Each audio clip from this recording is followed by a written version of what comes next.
अकबर ने ली सच की परीक्षा। एक रोचक अकबर बीरबल की कहानी। राजदरबार की शुरुआत। एक सुबह बादशाह अकबर अपने दीवाने खास में बैठे थे। दरबार सजा हुआ था। नवरत्न अपनी अपनी जगह पर बैठे थे। कुछ ही देर में बीरबल भी दरबार में पहुंचे और झुककर सलाम किया। बीरबल अकबर बोले, मैंने सुना है कि सच्चाई की पहचान करना आसान नहीं होता। हर कोई अपने आप को सच्चा बताता है, पर असल में कौन सच्चा है यह जानना मुश्किल है। बीरबल मुस्कराए, हुजूर, यह बात बिल्कुल सही है। परंतु यदि मन निष्पक्ष हो और बुद्धि सतर्क तो सच्चाई को पहचाना जा सकता है। अकबर ने कुछ सोचा और बोले, तो चलो एक परीक्षा ली जाए इस बार जनता की। देखते हैं कितने लोग वास्तव में ईमानदार और सच्चे हैं। बीरबल ने सिर झुकाकर कहा, जैसा हुजूर का हुक्म। बताइए क्या योजना है। अकबर की अनोखी परीक्षा। अकबर ने एक विचित्र योजना बनाई। उन्होंने बीरबल से कहा, हम एक कुएं की खुदाई करवाएंगे और घोषणा करेंगे कि इस कुएं में हर रात शहर का हर एक नागरिक एक घड़ा दूध डालकर जाएगा। यह एक तरह की ईमानदारी की परीक्षा होगी। कोई भी पहरेदार नहीं होगा, नहीं रोशनी। बीरबल ने चौंक कर पूछा, पर हुजूर, बिना निगरानी के अगर लोग पानी भर दें तो? अकबर मुस्कराए, यही तो देखना है। सबको लगेगा कि एक घड़ा पानी से फर्क नहीं पड़ेगा।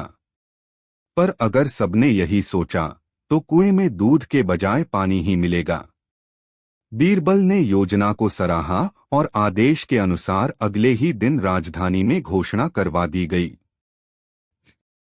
शहर में हलचल। घोषणा होते ही पूरे शहर में चर्चा शुरू हो गई। किसी ने कहा, राजा ने कुछ धार्मिक उद्देश्य से दूध मंगवाया होगा।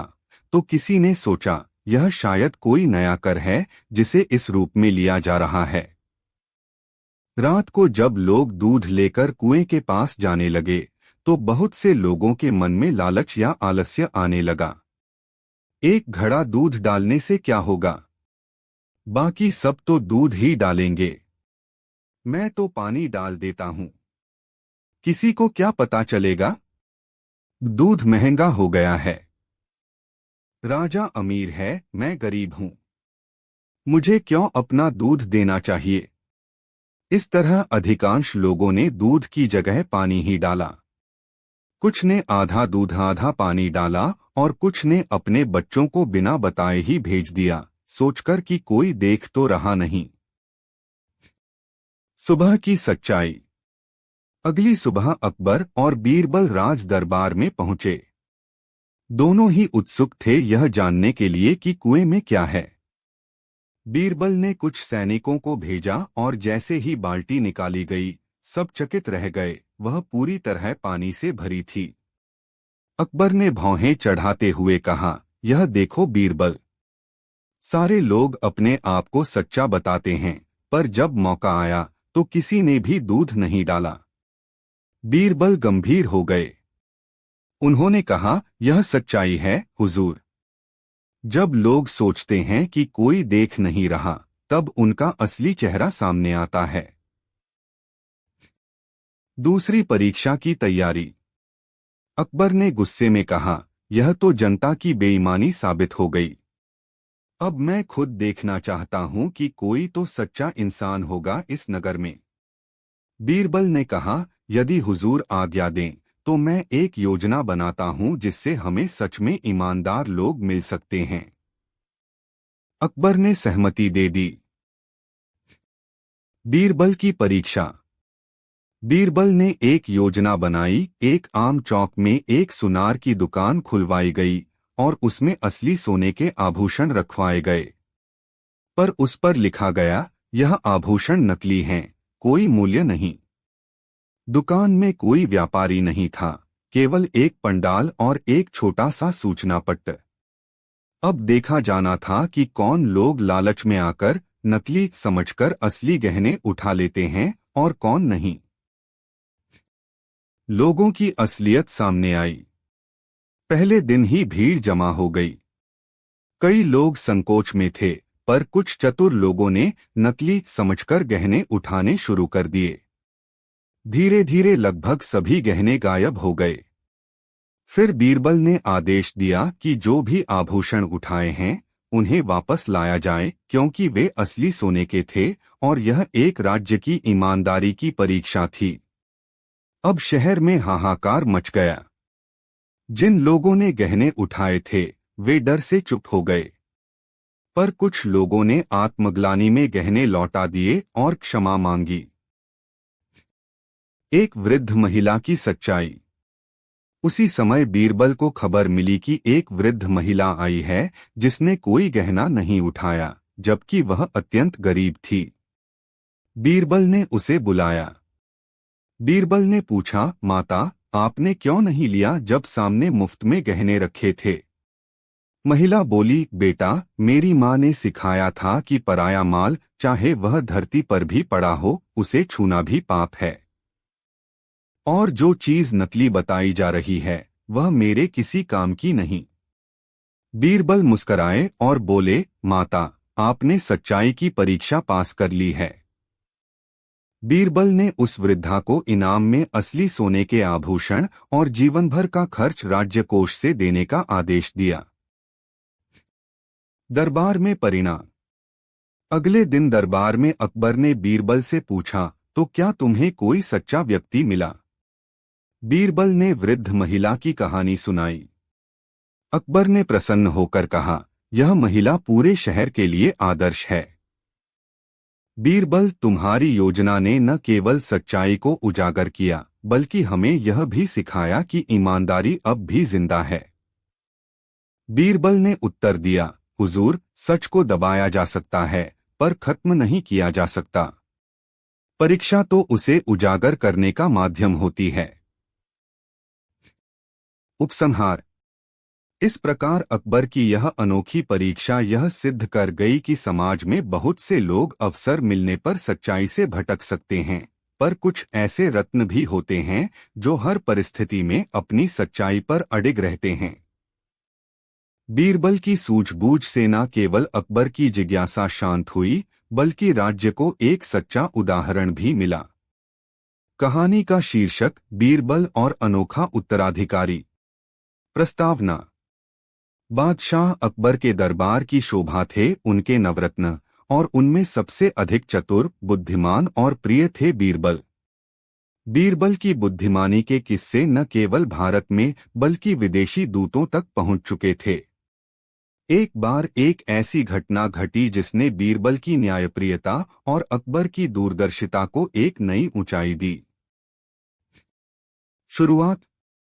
एक दिन बादशाह अकबर अपनी आरामगाह में बैठे थे और गहरे चिंतन में डूबे थे। बीरबल दरबार में पहुंचे तो देखा कि सम्राट का चेहरा गंभीर है।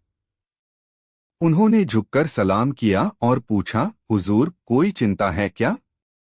अकबर ने गहरी सांस ली और बोले, बीरबल, मैं सोच रहा हूं कि मेरे बाद इस विशाल साम्राज्य का उत्तराधिकारी कौन होगा।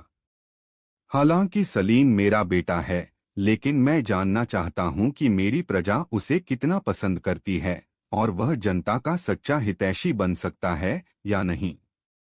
बीरबल बोले, हुजूर, यह तो बहुत गंभीर विषय है, परंतु यदि आज्ञा दें तो मैं एक योजना बनाता हूं जिससे यह परखा जा सके कि कौन सबसे उपयुक्त उत्तराधिकारी हो सकता है। अकबर को यह विचार रोचक लगा। उन्होंने बीरबल से योजना समझाने को कहा। बीरबल की योजना। बीरबल ने कहा, जहां पनाह, हम यह घोषणा करेंगे कि आप 1 वर्ष के लिए यात्रा पर जा रहे हैं और इस अवधि में राज्य की देखभाल के लिए किसी एक योग्य उत्तराधिकारी की आवश्यकता है। फिर हम प्रजा से सुझाव मांगेंगे कि कौन इस पद के योग्य हो सकता है। अकबर ने मुस्कराते हुए सिर हिलाया, बीरबल, तुम हमेशा ही अनोखे उपाय सोचते हो। करो यह घोषणा। मैं देखना चाहता हूं कि जनता क्या सोचती है। अगले ही दिन घोषणा हुई, बादशाह 1 वर्ष के लिए विशेष तीर्थ यात्रा पर जाएंगे। इस दौरान राज्य के संचालन हेतु एक योग्य व्यक्ति को चुना जाएगा। जो भी इस पद के योग्य है या किसी को इस पद के लिए सुझाना चाहता है, वह 3 दिन के भीतर दरबार में आवेदन करे। राजधानी में हलचल। यह खबर पूरे राज्य में आग की तरह फैल गई। मंत्री, सेनापति, सूबेदार, व्यापारी, साधु, शिक्षित लोग सभी के मन में लालच और आशा ने घर कर लिया। कुछ दिन में ही दरबार में 200 से अधिक आवेदन आए। कोई अपने वीरता के किस्से सुनाता, कोई अपनी विद्वता की कहानियां। कुछ लोगों ने सिफारिशें लगवाने की कोशिश की, तो कुछ रिश्वत तक देने को तैयार हो गए। बीरबल ने सारे नामों की सूची बनाई और उनमें से 10 सबसे उपयुक्त उम्मीदवारों को चुना, जिनका नाम दरबार में बुलाया गया। अनोखी परीक्षा। अब बीरबल ने अगला चरण शुरू किया।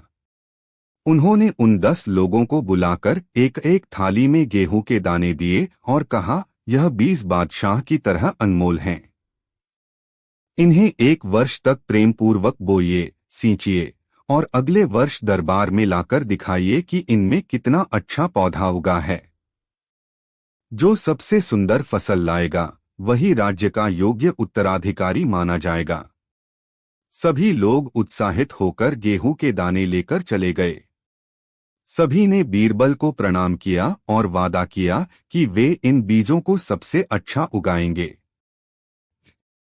1 वर्ष बाद, ठीक 1 वर्ष बाद फिर से दरबार सजा। 10 उम्मीदवार अपने अपने थाल में पौधों से भरे सुंदर गेहूं के पौधे लेकर दरबार में हाजिर हुए। कोई पौधा हरे भरे थे, कोई बहुत घने, तो कोई फसल के साथ थे। परंतु एक युवक, जिसका नाम ईशान था, खाली थाली लेकर आया। सभी दरबारी हंसने लगे। किसी ने कहा, लगता है यह खेती करना भी नहीं जानता। दूसरा बोला, ऐसे व्यक्ति को राज्य सौंपा जाएगा। यह तो मजाक है। बीरबल ने मुस्कुराकर ईशान से पूछा, तुम्हारी थाली में कुछ नहीं है? तुमने बीज बोए नहीं? ईशान ने सिर झुकाकर उत्तर दिया, मालिक, मैंने बीज बोए पर वे अंकुरित ही नहीं हुए। मैंने खेत की मिट्टी बदली, पानी ठीक समय पर दिया, धूप में रखा, परंतु बीज फूटे ही नहीं। बीरबल ने गंभीरता से सबकी ओर देखा और फिर अकबर की ओर मुड़ते हुए कहा, जहांपनाह, परीक्षा पूरी हो चुकी है। अब आप निर्णय लीजिए। सच का खुलासा। अकबर ने बीरबल से पूछा, क्या ईशान ही उत्तराधिकारी होना चाहिए? इसने तो कोई फसल उगाई ही नहीं। बीरबल मुस्कराए और बोले, हुजूर, यही तो सच्चा उत्तराधिकारी है। बाकी सभी ने झूठ बोला है, क्योंकि जिन बीजों को मैंने सबको दिए थे, वे उबाले हुए थे, अर्थात वे कभी अंकुरित हो ही नहीं सकते थे। पूरे दरबार में सन्नाटा छा गया। सभी उम्मीदवार हैरान रह गए। बीरबल ने आगे कहा, ईशान ही एकमात्र व्यक्ति है जिसने सच बोला। बाकी 9 लोगों ने या तो नए बीज बोए या किसी और तरीके से झूठी फसल दिखा दी। पर ईशान ने न ईमान बेचा, न सच्चाई छोड़ी। ऐसा व्यक्ति ही राज्य का सही उत्तराधिकारी हो सकता है। अकबर की घोषणा। अकबर बहुत प्रसन्न हुए। उन्होंने ईशान को गले लगाया और कहा, तुम जैसे सत्यवादी और ईमानदार व्यक्ति ही एक सच्चे राजा के योग्य हैं। मैं सलीम को उत्तराधिकारी अवश्य बनाऊंगा, पर तुम्हें राज्यसभा में विशेष स्थान दूंगा और सलीम का मार्गदर्शक बनाऊंगा। सभी दरबारी यह सुनकर ईशान की सराहना करने लगे और बीरबल की चतुराई को सलाम किया। उपसंहार। यह कहानी हमें सिखाती है कि किसी भी परीक्षा में सबसे मूल्यवान होता है सच। जब सब झूठ का सहारा लेते हैं, तब भी जो सच्चाई पर अडिग रहता है, वही असली विजेता होता है। बीरबल की यह योजना एक बार फिर उनके न्याय, बुद्धिमानी और दूरदृष्टि का प्रमाण बनी। कहानी का शीर्षक, बीरबल की न्याय की तुला। बादशाह अकबर की दरबार में जब भी कोई कठिन परिस्थिति आती तो सभी की निगाहें एक ही व्यक्ति की ओर जाती, बीरबल। उनकी समझदारी और बुद्धिमत्ता ने कई बार राज्य को संकट से बचाया था। यह कहानी उस समय की है जब एक जटिल और भावनात्मक मामले में अकबर भी निर्णय नहीं कर पाए और न्याय की डोर बीरबल के हाथ में सौंप दी। दरबार की गूंज। एक दिन की बात है। दरबार में आम दिनों की तरह गतिविधियां चल रही थीं, तभी एक अजीब सा मामला लेकर दो स्त्रियां आईं। दोनों दरबार के बीच आकर खड़ी हो गईं और जोर जोर से एक दूसरे पर चिल्लाने लगीं। यह बच्चा मेरा है, पहली औरत चिल्लाई। झूठ। यह मेरा बेटा है, बादशाह सलामत, दूसरी ने कहा। दरबार में सन्नाटा छा गया। बादशाह अकबर ने दोनों को चुप कराया और बोले, शांति रखो। बताओ पूरा मामला क्या है। पहली महिला ने कहा, जहांपनाह, यह बच्चा मेरी कोख से जन्मा है। मैंने इसे अपनी जान से भी बढ़कर पाला है। दूसरी बोली, यह झूठ बोल रही है। यह बच्चा मेरा है। इसे एक दिन पहले ही इस औरत ने मेरे आंगन से चुरा लिया है। अब बादशाह परेशान हो गए। बच्चा लगभग 2 वर्ष का था और कुछ बोल भी नहीं पा रहा था। उसकी पहचान करना कठिन था। बीरबल ने स्थिति को समझा और कुछ सोचकर बोले, हुजूर, यदि आज्ञा दें तो मैं इस मामले में न्याय करने का प्रयास करता हूं। अकबर ने सहमति में सिर हिलाया। बीरबल, तुम्हारी बुद्धि पर मुझे पूरा विश्वास है। बीरबल की चाल। बीरबल ने दोनों महिलाओं की तरफ देखा। यह तय करना बहुत कठिन है कि बच्चा किसका है, क्योंकि दोनों ही दावा कर रही हैं और सबूत भी नहीं है। पर एक उपाय है। बीरबल ने एक सैनिक को बुलाया और आदेश दिया, एक तलवार लाओ। दरबार में लोग चौंक गए। जब तलवार लाई गई तो बीरबल ने कहा, हम बच्चे को 2 बराबर हिस्सों में काट देंगे। आधा आधा दोनों महिलाओं को दे देंगे। दोनों को संतुलित न्याय मिलेगा। पहली महिला घबरा गई और चिल्लाकर बोली, नहीं, नहीं, आप ऐसा मत कीजिए। यह बच्चा मुझे नहीं चाहिए। इसे दूसरी को दे दीजिए, पर इसे नुकसान न हो। दूसरी महिला चुप रही। उसने कहा, हाँ, बांट दीजिए। मुझे मेरा हिस्सा चाहिए। बीरबल ने तलवार नीचे रख दी और बादशाह की ओर देखकर बोले, जहांपनाह, अब यह निर्णय करना सरल है। जो स्त्री बच्चे के प्राण बचाना चाहती है वही इसकी असली मां है। अकबर ने मुस्कुराकर आदेश दिया, बच्चा पहली महिला को सौंप दिया जाए। बीरबल, तुमने एक बार फिर न्याय का श्रेष्ठ उदाहरण प्रस्तुत किया है। दरबार में सभी ने तालियां बजाईं और बीरबल की प्रशंसा की। दरबार में एक नई चुनौती। कुछ सप्ताह बाद ही दरबार में एक और अजीबोगरीब मामला आया। 2 व्यापारी दरबार में आए और बीरबल के सामने एक हीरे से जड़ा हार रखते हुए झगड़ने लगे। पहला व्यापारी बोला, यह हार मैंने बनवाया था। यह मेरा है। दूसरा व्यापारी धोखे से इसे ले गया। दूसरा व्यापारी बोला, यह झूठ बोल रहा है। यह हार मेरे पूर्वजों की निशानी है। इसने चोरी करके मुझे फंसाया है। बीरबल ने हार उठाया और उसकी बनावट को ध्यान से देखा। फिर उसने पूछा, क्या किसी के पास इस हार का प्रमाण है? दोनों व्यापारी चुप। कोई लिखित दस्तावेज, कोई गवाह नहीं था। बीरबल मुस्कराए। उन्होंने कहा, ठीक है, हम एक परीक्षा करेंगे। जो इस परीक्षा में पास होगा, हार उसी का होगा। हीरे की परीक्षा। बीरबल ने दोनों व्यापारियों को अगले दिन सुबह एक स्थान पर बुलाया और एक खाली मैदान में लाकर उन्होंने हार एक ऊंचे खंभे पर लटका दिया। फिर उन्होंने कहा, तुम दोनों को इस खंभे के चारों ओर आंखें बंद करके 3 बार घूमना है और फिर बिना देखे जाकर हार छूना है। जो व्यक्ति हार को सही ढंग से छुएगा वही इसका असली मालिक माना जाएगा। पहला व्यापारी आगे आया।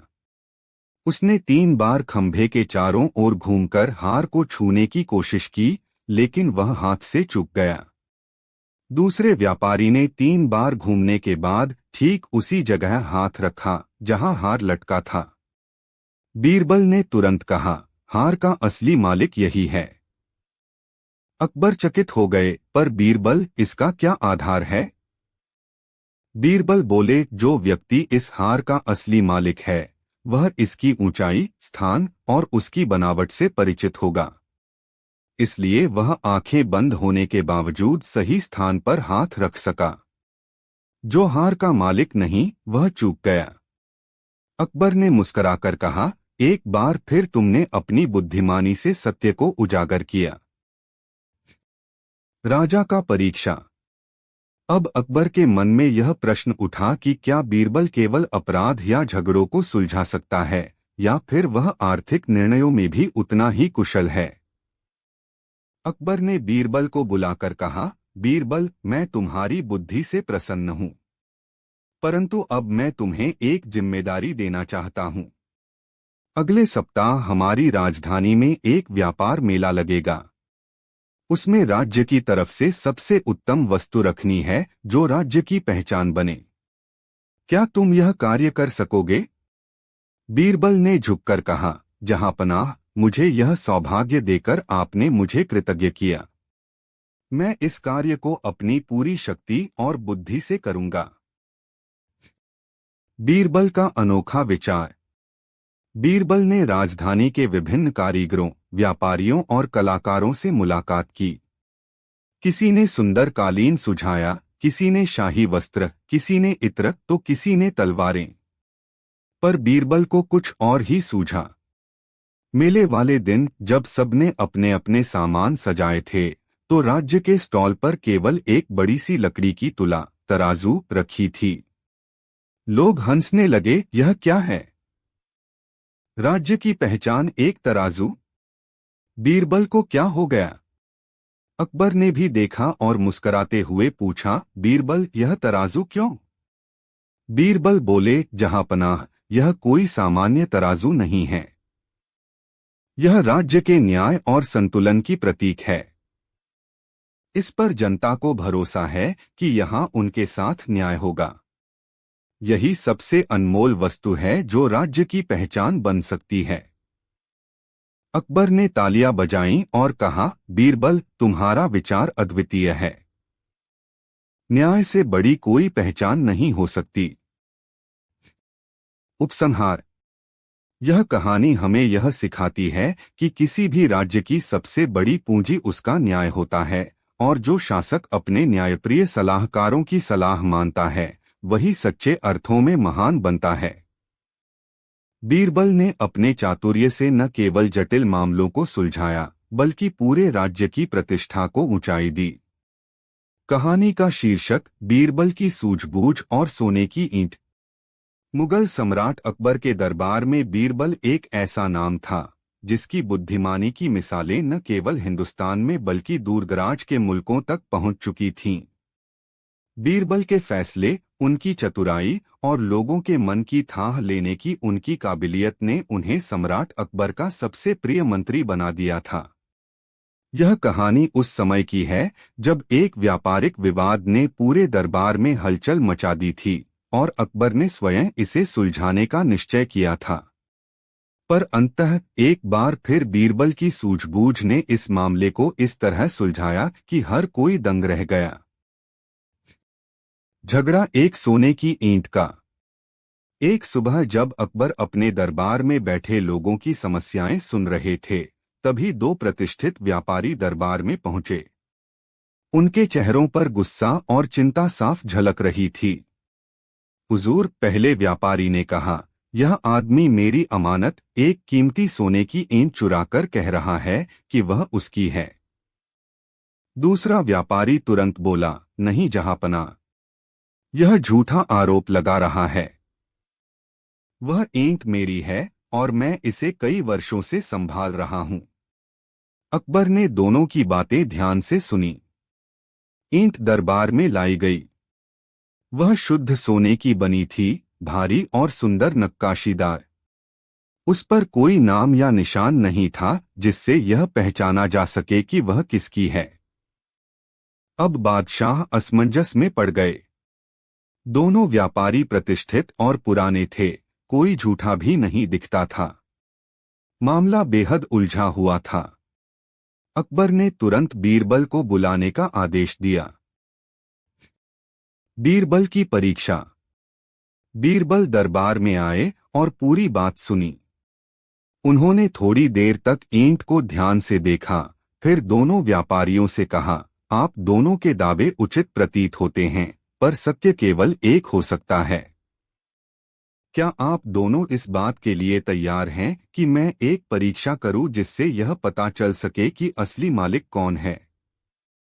दोनों व्यापारी सहमत हो गए। बीरबल ने कहा, ठीक है, तो मैं आप दोनों को 3 दिन का समय देता हूं। इन 3 दिनों में आप दोनों मुझे यह प्रमाण दें कि यह ईंट आपकी है, कोई गवाह, कोई दस्तावेज या ऐसा कोई प्रमाण जो संदेह से परे हो। जो भी बेहतर प्रमाण देगा, ईंट उसी को सौंप दी जाएगी। दोनों व्यापारी दरबार से निकल गए। बीरबल ने ईंट को अपने पास मंगवा लिया और दरबार की कोठारी में सुरक्षित रखवा दिया। 3 दिन बाद 3 दिन बीतने के बाद दोनों व्यापारी फिर दरबार में उपस्थित हुए। पहला व्यापारी बोला, हुजूर, यह रही मेरे गहनों की दुकान की बही। इसमें दर्ज है कि मैंने 2 महीने पहले यह ईंट बनवाई थी। दूसरे व्यापारी ने कहा, मेरे पास इसका दस्तावेज नहीं है, पर मेरे 2 नौकर इस बात के गवाह हैं कि यह ईंट वर्षों से मेरे गोदाम में रखी थी। बीरबल ने दोनों पक्षों को ध्यान से सुना। फिर वह मुस्कराए और बोले, दस्तावेज और गवाह दोनों ही संदेहास्पद हो सकते हैं, परंतु मुझे एक उपाय सूझा है जिससे ईंट के मालिक का पता चल सकता है। बीरबल की अग्नि परीक्षा। बीरबल ने सैनिकों से आदेश दिया, ईंट को लाया जाए और एक लोहार को बुलाया जाए। कुछ ही देर में ईंट लाई गई और लोहार भी दरबार में उपस्थित हो गया। बीरबल ने कहा, मैं इस ईंट को पिघलवाऊंगा। इसके पिघलने के बाद जो भी मालिक होगा, उसे उसका शुद्ध सोना सौंप दिया जाएगा। अब कोई ईंट नहीं, केवल सोने की धातु बचेगी। पहले व्यापारी के चेहरे पर भय छा गया। वह चिल्लाया, नहीं नहीं, ऐसा मत कीजिए। ईंट पिघल गई तो उसका रूप और नक्काशी खत्म हो जाएगी। यह मेरी मेहनत का प्रतीक है। दूसरे व्यापारी ने शांत स्वर में कहा, यदि इससे सत्य उजागर होता है तो मुझे कोई आपत्ति नहीं। सोना ही तो मेरा है। ईंट दोबारा बन सकती है। बीरबल ने अकबर की ओर देखा और कहा, हुजूर, अब निर्णय स्पष्ट है। जिसने केवल सोने की कीमत देखी, वही असली मालिक है। जो इसकी नक्काशी और बनावट को बचाना चाहता है, वह असली मालिक नहीं हो सकता, क्योंकि उसके लिए प्रतीक मूल्य वास्तविक से अधिक है।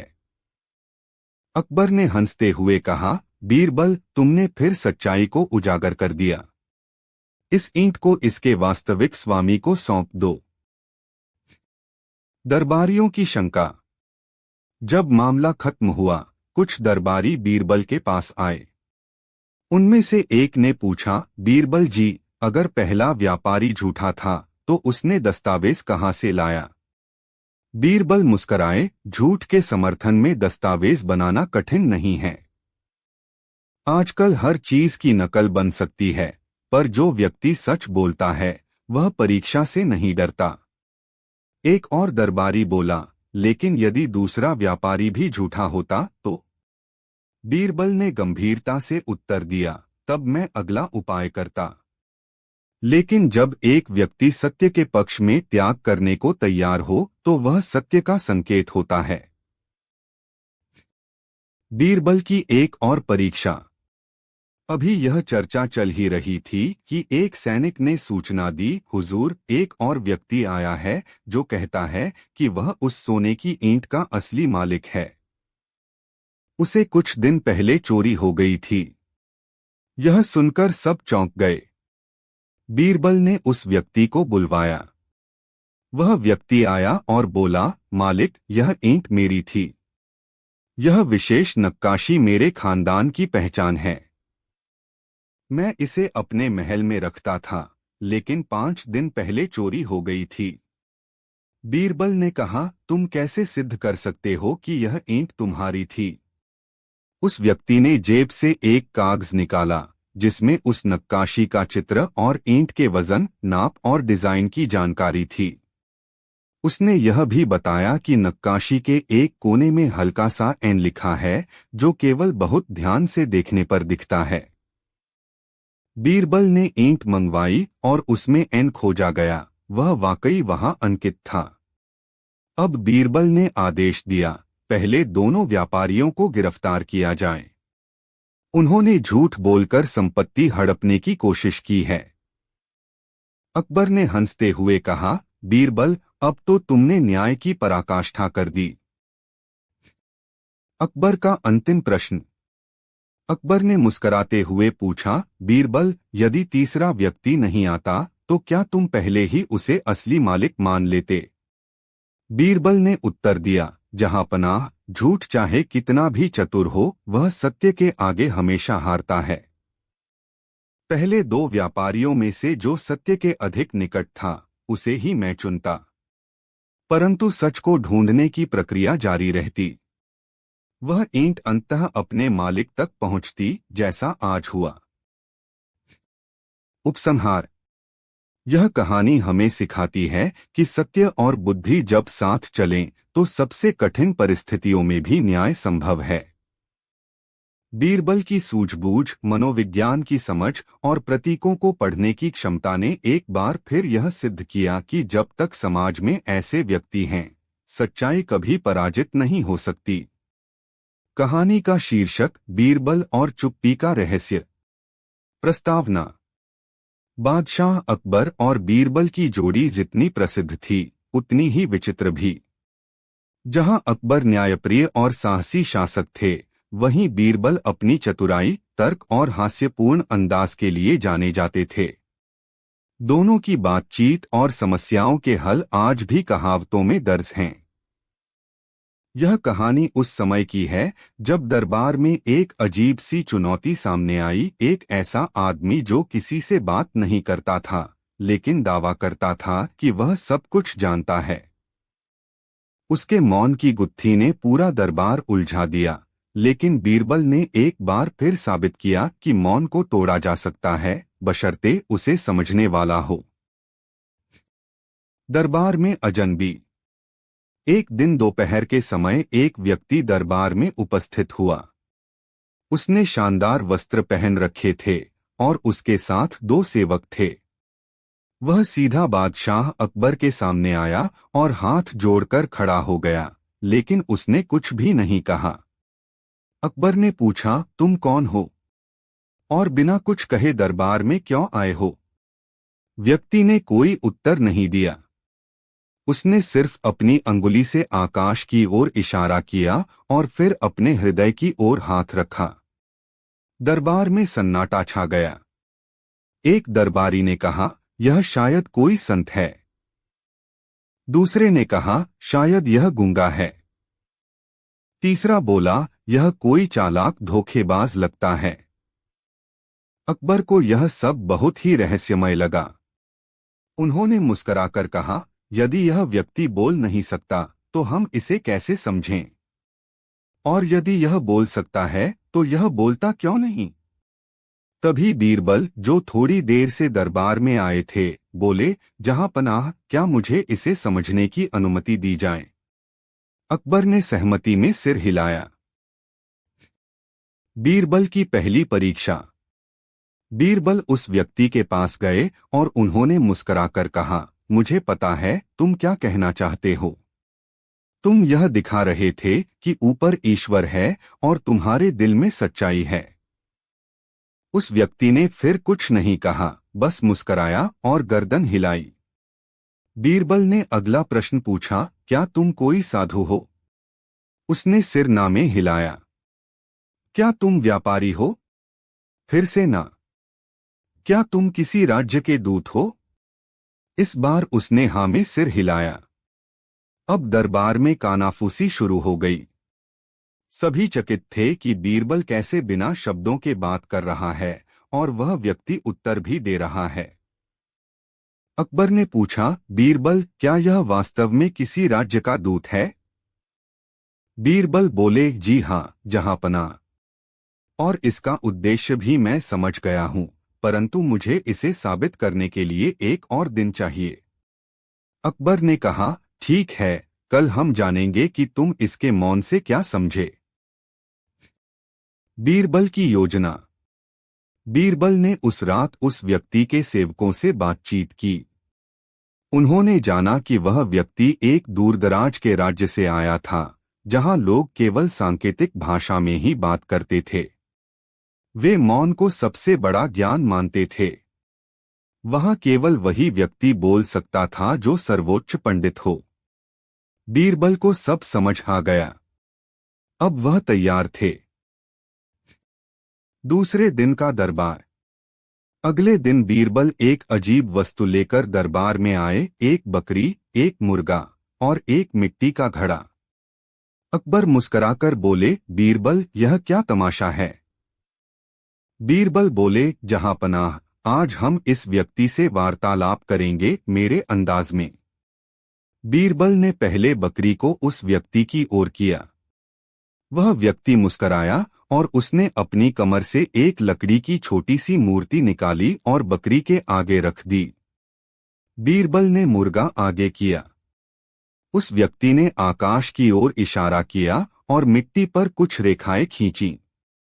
फिर बीरबल ने घड़े में पानी भरा और उसे उस व्यक्ति के सामने उल्टा करके गिरा दिया। अब उस व्यक्ति ने पहली बार मुंह खोला और बोला, तुम ही हो जिसे मैं खोज रहा था। पूरा दरबार स्तब्ध रह गया। अकबर बोले, तो यह बोल सकता है? बीरबल बोले, हाँ जहांपनाह, यह जानबूझकर मौन था, क्योंकि इसके राज्य में केवल वही बोल सकता है जो बुद्धिमान हो। यह मुझे परख रहा था। जब इसे लगा कि मैं उसकी सांकेतिक भाषा समझ सकता हूं, तब इसने अपना मौन तोड़ा। मौन का रहस्य। अब उस व्यक्ति ने पूरी बात बताई। मैं मलखान राज्य का दूत हूं। हमारे यहाँ भाषा को सीमित समझा जाता है। हम संकेतों से संवाद करते हैं और केवल चुनिंदा लोग बोलने के अधिकारी होते हैं। मैंने कई राज्यों में प्रयास किया पर कोई मेरी भाषा नहीं समझ पाया। बीरबल पहले व्यक्ति हैं जिन्होंने मेरे संकेतों को सही अर्थों में समझा। बीरबल ने बताया, उसने जब बकरी को देखा तो ईमानदारी को परखा, मुर्गा जागरूकता का प्रतीक था और पानी का उलटना विश्वास की परीक्षा थी। मेरी प्रतिक्रियाएं उसकी सांस्कृतिक भाषा में उत्तर थीं। अकबर की परीक्षा। अकबर ने मुस्कुराकर कहा, बीरबल, अब मैं तुम्हारी परीक्षा लेना चाहता हूं। बीरबल ने कहा, आज्ञा दीजिए जहांपनाह। अकबर बोले, मान लो एक गांव में दो व्यक्ति रहते हैं, एक बेहद ईमानदार लेकिन गरीब और दूसरा बहुत धनी लेकिन थोड़ा लालची। अगर तुम्हें राज्य की ओर से कोई कीमती वस्तु देनी हो तो किसे दोगे? बीरबल बोले, जहांपनाह, मैं उस व्यक्ति को दूंगा जो उसे समाज के हित में उपयोग कर सके। ईमानदारी जरूरी है, लेकिन यदि गरीब व्यक्ति उस वस्तु को संभाल नहीं सके तो वह व्यर्थ जाएगा। पर यदि धनवान व्यक्ति उसे समाज के लिए लगा दे तो वह लाभकारी सिद्ध होगा। अकबर मुस्कराए, यही कारण है कि तुम मेरे सबसे प्रिय मंत्री हो। तुम केवल नीति से नहीं, बुद्धि और संतुलन से सोचते हो। बीरबल की अंतिम चाल। उसी शाम मलखान राज्य का दूत बीरबल से अकेले मिला और एक सुनहरी थाली भेंट में दी। उस पर लिखा था, मौन की भाषा समझने वाले को ही शांति प्राप्त होती है। बीरबल ने मुस्कुराकर कहा, और जो चुप्पी में भी संवाद कर सके वह ही सच्चा दार्शनिक होता है। उपसंहार। यह कहानी केवल एक अजीब घटना नहीं बल्कि जीवन की एक बड़ी शिक्षा है। हर संवाद शब्दों में नहीं होता और हर सत्य को बोलना आवश्यक नहीं होता। बीरबल ने मौन से वार्तालाप करके यह सिद्ध किया कि समझ ही सबसे बड़ी भाषा है। बीरबल की यह चतुराई हमें यह भी सिखाती है कि किसी की संस्कृति, व्यवहार या रूप देखकर निष्कर्ष नहीं निकालना चाहिए। समझदारी से सोचें, धैर्य रखें और मौन में छुपे संदेश को पहचानें। कहानी का शीर्षक बीरबल और 3 चोरों की गुत्थी। प्रस्तावना। मुगल सम्राट अकबर के दरबार में बीरबल न केवल अपने हास्य और चतुराई के लिए प्रसिद्ध थे बल्कि न्याय के प्रति उनकी प्रतिबद्धता और गहरी समझ भी उन्हें विशेष बनाती थी। उनके फैसले इतने अनूठे और तर्कयुक्त होते थे कि लोग वर्षों तक उन्हें याद रखते थे। यह कहानी उसी दौर की है जब राजधानी आगरा में एक रहस्यमयी चोरी हुई। मामला इतना उलझा हुआ था कि शहर का पूरा पुलिस तंत्र भ्रम में पड़ गया। तब एक बार फिर बीरबल की तीव्र बुद्धि और सूझबूझ ने न्याय की जीत को सुनिश्चित किया। राजमहल में कोहराम। घटना उस रात की है जब बादशाह अकबर दरबार से लौटकर अपने कक्ष में आराम कर रहे थे। तभी शाही कोषाध्यक्ष हांफते हुए वहां पहुंचे और बोले, हुजूर, कोषागार से बहुमूल्य रत्नों की थैली गायब हो गई है। अकबर चौंक गए। शाही कोषागार एक अत्यंत सुरक्षित स्थान था जहां केवल कुछ गिने चुने विश्वसनीय कर्मचारियों को ही प्रवेश की अनुमति थी। चोरी की खबर ने पूरे महल में हलचल मचा दी। फौरन जांच शुरू करो, अकबर ने आदेश दिया, और बीरबल को बुलाया जाए। बीरबल का प्रवेश। जब बीरबल दरबार पहुंचे उन्होंने पूरी घटना की जानकारी ली। थैली में हीरे जवाहरात थे जिनकी कीमत हजारों अशर्फियों के बराबर थी। दरबार के 3 कर्मचारी संदेह के घेरे में थे। 1 रामू, कोषागार का रक्षक। 2 सलीम, कोषागार की चाबियों का प्रमुख। 3 फिरोज, सफाईकर्मी जो कोषागार के आसपास नियमित आता था। तीनों ने चोरी से साफ इनकार किया और कहा कि उन्होंने कुछ नहीं किया। अकबर ने बीरबल की ओर देखा, अब यह रहस्य तुम ही सुलझा सकते हो बीरबल। बीरबल ने सिर झुकाकर कहा, जहांपनाह, मुझे 3 दिन का समय दीजिए, मैं सच सामने लाऊंगा। बीरबल की पहली चाल, सच की छड़ी। बीरबल ने उन तीनों कर्मचारियों को बुलवाया और उन्हें एक-एक लकड़ी की छड़ी दी। सभी छड़ियां देखने में एक जैसी थीं। फिर बीरबल ने कहा, ये कोई साधारण छड़ियां नहीं हैं। इनमें से हर एक में जादू है। मैंने एक तांत्रिक से इन्हें मंत्रित कराया है। जो भी दोषी होगा उसकी छड़ी कल सुबह तक 1 इंच बढ़ जाएगी। तीनों कर्मचारी चौंक गए। उन्होंने डरते हुए छड़ी ली और कमरे से बाहर चले गए। दरबार में बैठे लोगों को यह सुनकर हंसी आ रही थी। क्या बीरबल अब जादू की मदद लेने लगे हैं? किसी ने चुटकी ली। बीरबल मुस्कराए और बोले, जादू तो नहीं, लेकिन मनोविज्ञान की शक्ति से बड़ा कोई तंत्र नहीं होता। अगली सुबह का रहस्योद्घाटन। अगली सुबह तीनों कर्मचारी फिर दरबार में उपस्थित हुए, छड़ियां अपने हाथ में लिए। बीरबल ने सबसे पहले छड़ियां मंगवाई और ध्यान से देखी। जहांपनाह, बीरबल ने मुस्कुराकर कहा, अब यह रहस्य सुलझ गया है। चोर वही है जिसकी छड़ी छोटी है। छोटी? अकबर ने आश्चर्य से पूछा। बीरबल ने कहा, हाँ। जो व्यक्ति दोषी होता है वह डर के कारण रात में छड़ी को थोड़ा काट देता है ताकि अगली सुबह यह न बढ़ी हुई लगे। बाकी 2 निर्दोषों ने छड़ी को वैसे ही रखा क्योंकि वे जानते थे कि वे दोषी नहीं हैं। बीरबल ने फिर छड़ी पकड़ी और कहा, देखिए, सलीम की छड़ी बाकी दो से लगभग 1 इंच छोटी है। यही चोर है। सलीम कांपने लगा और घुटनों के बल गिर पड़ा। माफ कीजिए हुजूर, मुझसे गलती हो गई। मैंने अकेले चोरी की और वह थैली बाग के कुएं में छुपा दी थी। अकबर ने सैनिकों को तुरंत आदेश दिया और थैली वाकई कुएं से मिल गई। न्याय और दया। सलीम को गिरफ्तार कर लिया गया। बीरबल के इस प्रयोग की सब ओर प्रशंसा हुई, लेकिन कुछ दरबारियों को यह तरीका अजीब लगा। एक दरबारी ने पूछा, बीरबल जी, अगर सलीम इतना चालाक होता कि छड़ी न काटता? बीरबल मुस्कराए, तो मैं अगली योजना तैयार करता। मनोविज्ञान और डर से बड़ा कोई हथियार नहीं होता। जब आदमी भीतर से डरता है तो बाहर उसका व्यवहार बदलता है। मैंने बस वही डर पैदा किया। एक नई समस्या, सच्चाई की कीमत। इसी बीच दरबार में एक वृद्ध किसान आया। वह थका हुआ और दुखी दिख रहा था। जहांपनाह, उसने कहा, मेरे बेटे ने मेरी जमीन हड़प ली है। वह कहता है कि अब वह जमीन उसकी है क्योंकि मैंने अपने हाथ से उसे दी थी, लेकिन मैं तो बस उसे खेती करने के लिए सौंप रहा था। अब वह मुझे ही घर से निकाल रहा है। बीरबल ने किसान के बेटे को दरबार में बुलवाया।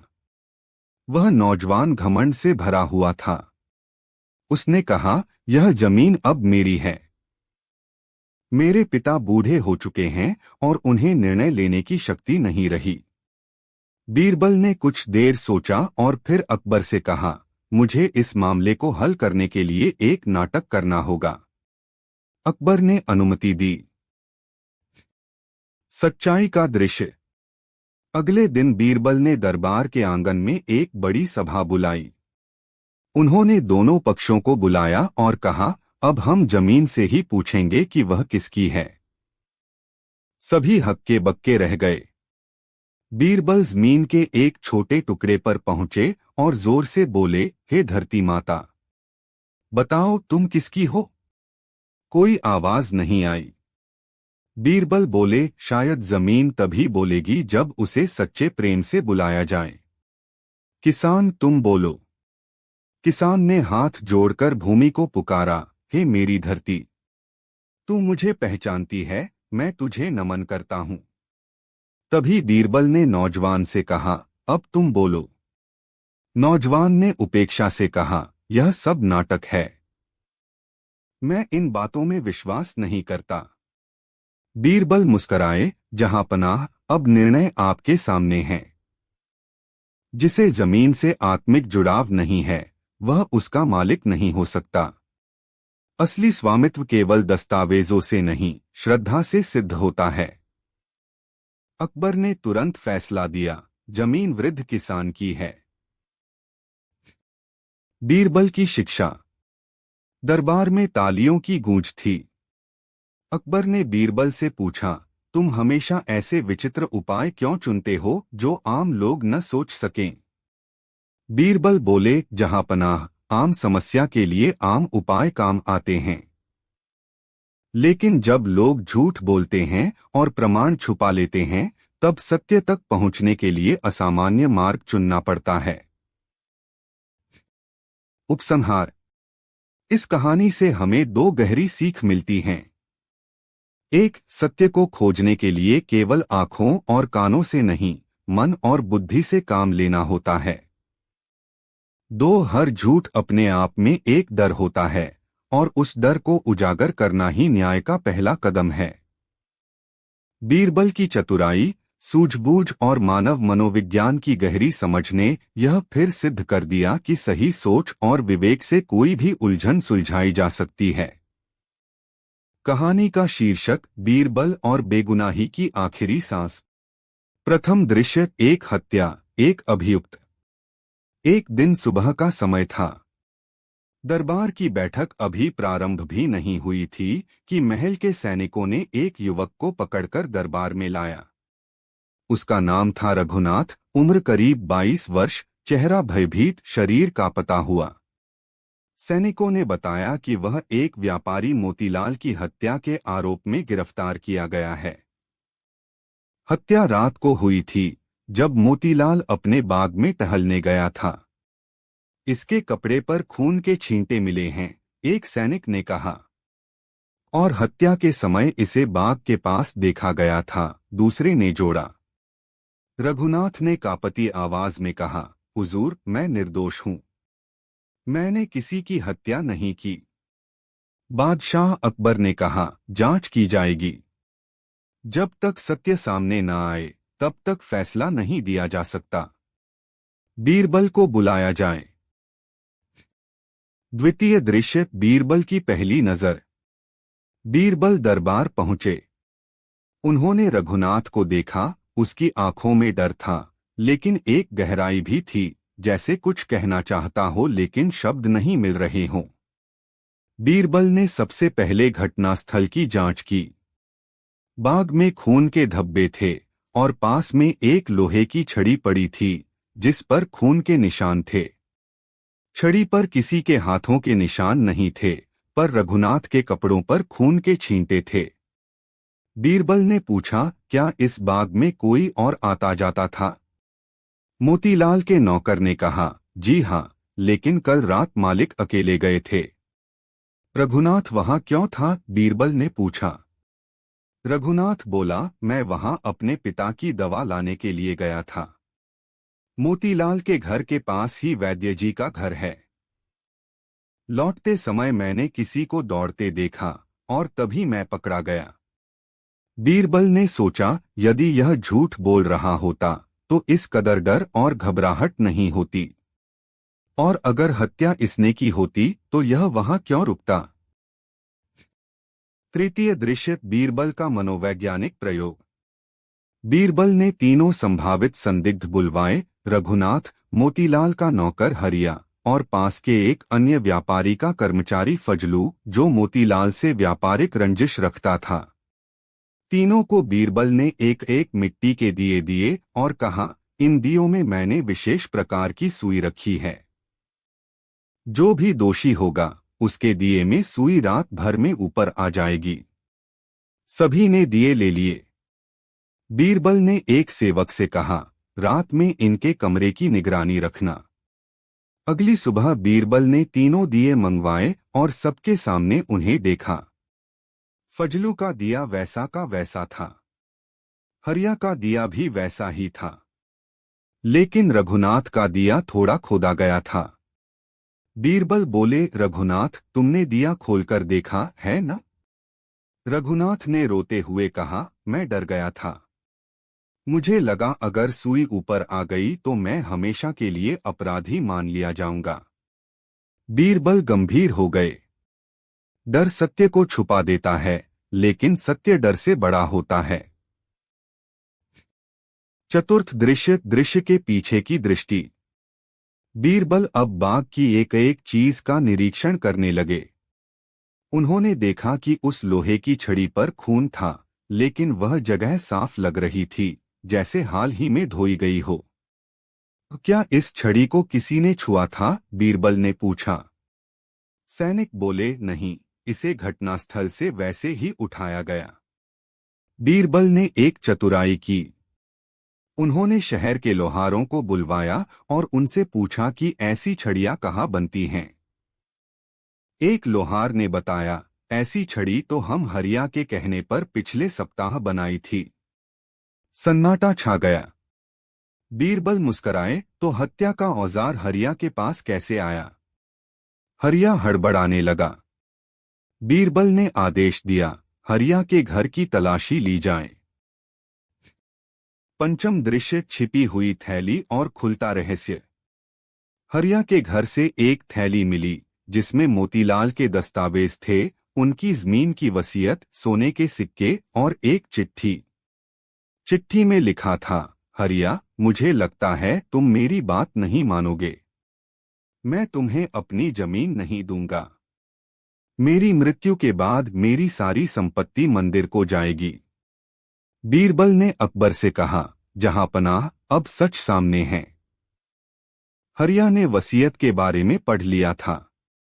वह नहीं चाहता था कि मोतीलाल की संपत्ति मंदिर जाए, इसलिए उसने हत्या कर दी और रघुनाथ को फंसाने की योजना बनाई। अकबर ने आदेश दिया, हरिया को गिरफ्तार किया जाए। षष्ठ दृश्य, एक और रहस्य। परंतु मामला यहीं समाप्त नहीं हुआ। बीरबल ने देखा कि फजलू बार बार रघुनाथ को देखकर चौंक रहा था।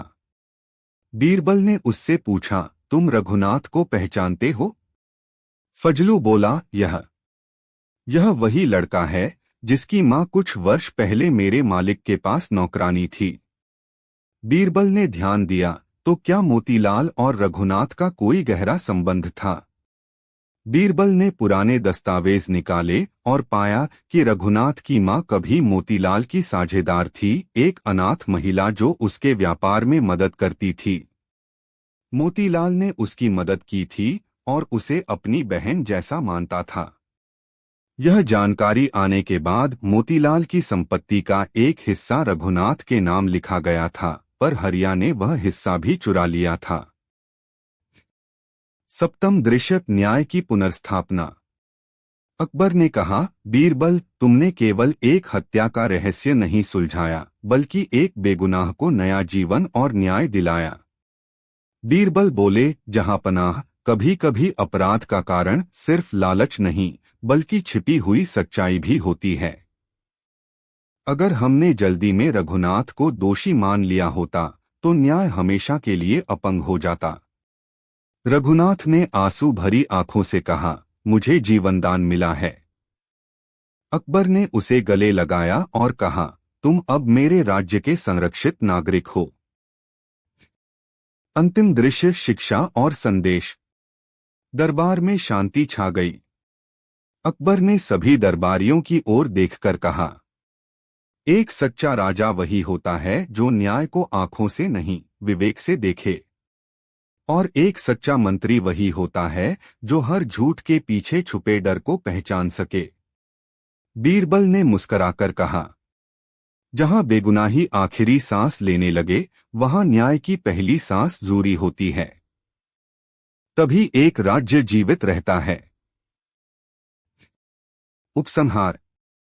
इस कहानी से हमें कई गहरी बातें सीखने को मिलती हैं। पहली सीख, जल्दबाजी में लिया गया निर्णय निर्दोष को अपराधी बना सकता है। दूसरी सीख, अपराधी चाहे जितनी चालाकी करे, सच्चाई छिप नहीं सकती। तीसरी सीख, न्याय केवल साक्ष्य से नहीं, सोच, अनुभव और करुणा से भी होता है। बीरबल ने एक बार फिर सिद्ध किया कि एक मंत्री की सबसे बड़ी योग्यता उसका संतुलन है, जहां वह न्याय, बुद्धि और संवेदना को एक साथ लेकर चलता है। कहानी का शीर्षक, बीरबल और अंधकार का न्याय। प्रस्तावना। मुगल सम्राट अकबर और उनके चतुर मंत्री बीरबल की जोड़ी भारत के इतिहास की सबसे बुद्धिमान जोड़ियों में मानी जाती है। उनके बीच का संवाद, निर्णय की तीव्रता और एक दूसरे पर भरोसा दरबार की प्रतिष्ठा का प्रतीक था। यह कहानी उस समय की है जब न्याय पर अंधकार की चादर चढ़ा दी गई थी और उसे उजाले तक पहुंचाने वाला कोई न था सिवाय बीरबल के। प्रथम दृश्य, अंधेरे में हुआ अपराध। एक चांदनी रात थी। महल के पास स्थित गांव फतेहपुर में सब कुछ शांत था। तभी अचानक एक चीख गूंजती है, बचाओ, किसी ने मेरे पति को मार दिया। यह आवाज थी गोमती नाम की महिला की, जिसकी उम्र करीब 30 वर्ष थी। लोग दौड़कर वहां पहुंचे। जमीन पर उसका पति धनीराम खून में लथपथ पड़ा था। गांव के सिपाही पहुंचे और जांच शुरू हुई। तुरंत एक युवक को पकड़ लिया गया, नाम था गणेश। वह पास ही खड़ा था। उसके हाथ में एक कपड़ा था जिस पर खून के निशान थे। गांव वालों ने कहा, यही है हत्यारा। धनीराम से रंजिश थी इसकी। गणेश ने चिल्लाकर कहा, मैं निर्दोष हूं, मैंने कुछ नहीं किया। लेकिन गांव के पंचों ने बिना पूरी जांच के उसे अपराधी मान लिया और राजा के पास भेज दिया। द्वितीय दृश्य, अकबर का आदेश। अगले दिन सुबह दरबार में सन्नाटा था। सिपाही गणेश को लेकर आए और पूरी घटना बयान की। बादशाह अकबर ने माथे पर चिंता की लकीरें लिए बीरबल की ओर देखा और बोले, बीरबल, तुम्हारे बिना यह न्याय नहीं हो सकता। यह मामला साधारण नहीं लगता। पूरी जांच करो और सच्चाई लेकर आओ। बीरबल ने सिर झुकाकर कहा, जहां पनाह, जब तक अंधकार है उजाले की जरूरत है, और इस न्याय के अंधकार को हम मिलकर हटाएंगे। तृतीय दृश्य, बीरबल की प्रारंभिक जांच। बीरबल ने पहले घटनास्थल पर जाकर बारीकी से मुआयना किया। धनीराम का शव अब भी वहीं था। चारों ओर लोग खड़े थे। बीरबल ने गोमती से पूछा, तुम्हें कुछ दिखाई दिया? गोमती बोली, नहीं, मैं अंदर खाना बना रही थी। तभी आवाज आई और मैं दौड़कर बाहर आई। बीरबल ने पूछा, गणेश वहां क्या कर रहा था? गांव का एक वृद्ध बोला, गणेश अक्सर देर रात घूमता रहता है, अकेला आदमी है। धनीराम से कुछ महीने पहले उसकी बहस हुई थी। बीरबल ने कपड़े का वह टुकड़ा देखा जो गणेश के हाथ में था। उस पर खून तो था, लेकिन वह सफेद रंग का नहीं, एक गहरे लाल रंग का पुराना रुमाल था। ये तो खून में डूबा रुमाल नहीं लगता, बीरबल ने मन में सोचा। उन्होंने गांव के सभी लोगों को दरबार में बुलवाया, साथ ही शव का चिकित्सकीय परीक्षण करने का आदेश दिया। चतुर्थ दृश्य, लाश बोलेगी। महल के वैद्य ने बताया, धनीराम की मौत रात 9 बजे के आसपास हुई है, लेकिन उसके शरीर पर संघर्ष के कोई निशान नहीं हैं। हत्या अचानक की गई है, शायद पीछे से वार किया गया। बीरबल ने शव की स्थिति दोबारा देखी। जमीन पर कोई खून के छींटे नहीं थे, मतलब वार ऐसा किया गया जिससे शरीर का रक्त अंदर ही रहा। बीरबल ने सिपाहियों से पूछा, गणेश को जब पकड़ा गया तब वह क्या कर रहा था? सिपाही बोले, वह पास की झाड़ी में था और कुछ खोज रहा था। बीरबल ने सोचा, अगर गणेश ने हत्या की होती तो वह भागता, छुपता, न कि वहीं रुककर कुछ ढूंढता। पंचम दृश्य, अंधेरे में प्रयोग। बीरबल ने गांव के 5 लोगों को रात के समय घटना स्थल पर बुलवाया। उन्होंने सबको उस रात के समय जैसी स्थिति में वहां खड़ा किया। उन्होंने सबके हाथों में अलग अलग कपड़े दिए और कहा, अगर कोई भी देखे कि किसके हाथ में कौन सा कपड़ा है तो बताओ। कोई नहीं बता पाया। बीरबल मुस्कराए, तो उस रात कोई नहीं देख सकता था कि किसके हाथ में क्या है। फिर कपड़े पर खून कैसे आया? वह तो हत्या के बाद रखा गया प्रतीत होता है। उन्होंने कहा, असली सवाल यह नहीं कि गणेश के हाथ में खून क्यों था, असली सवाल यह है कि धनीराम को मारा किसने। षष्ठ दृश्य, रंजिश और रहस्य। बीरबल ने गणेश से अकेले में बात की। गणेश, सच सच बताओ, तुम वहां क्यों थे? गणेश ने रोते हुए कहा, बीरबल जी, मैं धनीराम से माफी मांगने गया था। हम दोनों का एक जमीन का विवाद था, लेकिन मैं अब सब छोड़ देना चाहता था। क्या तुमने किसी को वहां आते जाते देखा? नहीं, पर मुझे लगा कोई झाड़ी में कुछ फड़फड़ा रहा था। बीरबल ने झाड़ी की जांच की और वहां से एक टूटी हुई चूड़ी और आधी जल चुकी बीड़ी मिली। उन्होंने बीड़ी गांव के दुकानदार को दिखाई। दुकानदार बोला, यह तो हरदा चाचा ही पीते हैं। हरदा चाचा धनीराम के पुराने नौकर थे, जिन्हें उसने कुछ महीने पहले चोरी के आरोप में निकाल दिया था। सप्तम दृश्य, बीरबल की चालाक योजना। बीरबल ने सबको दरबार में बुलवाया और एक योजना बनाई। उन्होंने कहा, हमने एक विशेष तावीज गांव में रखवाया है। जो भी अपराधी होगा, उसकी हथेली पर आज रात निशान बन जाएगा। सुबह सभी की हथेली देखी जाएगी। सब डर गए। अगली सुबह सभी आए। बीरबल ने सबकी हथेली देखी, सबकी सामान्य थी, लेकिन हरदा चाचा की हथेली में हल्का लाल रंग लगा था, जैसे वह उसे छुपाने की कोशिश कर रहा हो। बीरबल ने कहा, यह तावीज का असर नहीं, बल्कि अपराध बोध का परिणाम है। हरदा चाचा चिल्ला उठे, मैंने मारा, लेकिन मेरी मजबूरी थी। धनीराम ने मेरी बेटी को बदनाम किया था और फिर मुझे बेइज्जती से निकाल दिया। मैं बस उसे डराना चाहता था, लेकिन वह मर गया। बीरबल ने शांत होकर कहा, तुम्हें कानून के हिसाब से सजा मिलेगी, लेकिन तुम्हारा अपराध गणेश से बड़ा है। अंतिम दृश्य, न्याय की वापसी। बीरबल ने बादशाह अकबर को पूरी बात बताई। अकबर ने कहा, बीरबल, तुम्हारी बुद्धिमत्ता फिर साबित हुई। बिना खून बहाए तुमने बेगुनाही का रंग बचा लिया। गणेश रो पड़ा, मुझे इंसाफ मिला। अकबर ने आदेश दिया कि गणेश को उचित मुआवजा दिया जाए और हरदा को न्यायिक प्रक्रिया से गुजारा जाए।